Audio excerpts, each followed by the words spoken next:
வணக்கம். நான் வழக்கறிஞர் ராஜாமணி. ஏற்கனவே முந்தின வீடியோக்களில் மணி லாண்டரிங்னா என்ன, அந்த குற்றத்தை கமிட் பண்ணிட்டீங்கன்னா என்னென்ன நடவடிக்கைகள் உங்க மேல எடுப்பாங்க, எந்தெந்த அதிகாரிகள் நடவடிக்கை எடுப்பாங்க அப்படின்னு சொல்லி பார்த்துருந்தோம். இந்த வீடியோவில் அந்த அதிகாரிகள் நடவடிக்கை எடுக்கிறதுக்கு முன்னாடி பேசிக்கா என்னென்ன பண்ணணும், எதன் அடிப்படையில் இவங்க நடவடிக்கை எடுக்காங்க, இதை இந்த வீடியோல டிஸ்கஸ் பண்ண போறோம். எந்த அதிகாரிக்கு இந்த நடவடிக்கை எடுக்கலாம் அப்படின்னு அதிகாரம் கொடுக்கப்பட்டிருக்கிறதோ அந்த அதிகாரி அவர் கையில ஒரு மெட்டீரியல் இருக்கணும்.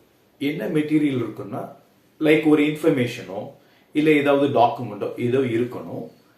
அந்த மெட்டீரியலை பார்த்து அவரு ஒரு ரீசன் டு பிலீவ் ஃபார்ம் பண்ணணும். எப்படின்னா, இந்த ஒரு ஒரு ஒரு டாக்குமெண்ட் இருக்கு, ஃபார் எக்ஸாம்பிள் ஒரு டாக்குமெண்ட் இருக்குன்னா அந்த டாக்குமெண்ட்டை படிச்சு பார்த்தோன்னே இவர் இவ்வளவு பணம் கொடுத்து இந்த ப்ராப்பர்ட்டியை வாங்கியிருக்காரு அப்படின்னா இவருக்கு எங்க இருந்து பணம் வந்துச்சு, இந்த பணம் வர்றதுக்குள்ள அவருக்கு இன்கம் சோர்ஸ் இருக்கா, இல்ல இவருக்கும் குற்றம் செஞ்சவருக்கும் தொடர்பு இருக்கா, இந்த மாதிரி ஒரு ரீசன் டு பிலீவ் ஃபார்ம் பண்ணி இதற்காக இந்த காரணத்திற்காக இவர் இப்படி பண்ணிருப்பாரு அப்படின்னு ஒரு ரைட்டிங்ல எழுதிட்டு அதுக்கப்புறம் தான் இந்த அமலாக்கத்துறை பிரிவென்ஷன் ஆஃப் மணி லாண்டரிங் ஆக்ட்ல கீழே இருக்கிற நான் மேற் சொன்ன அந்த 5 நடவடிக்கைகளும் எடுக்கிறதுக்கு தயாராக முடியும்.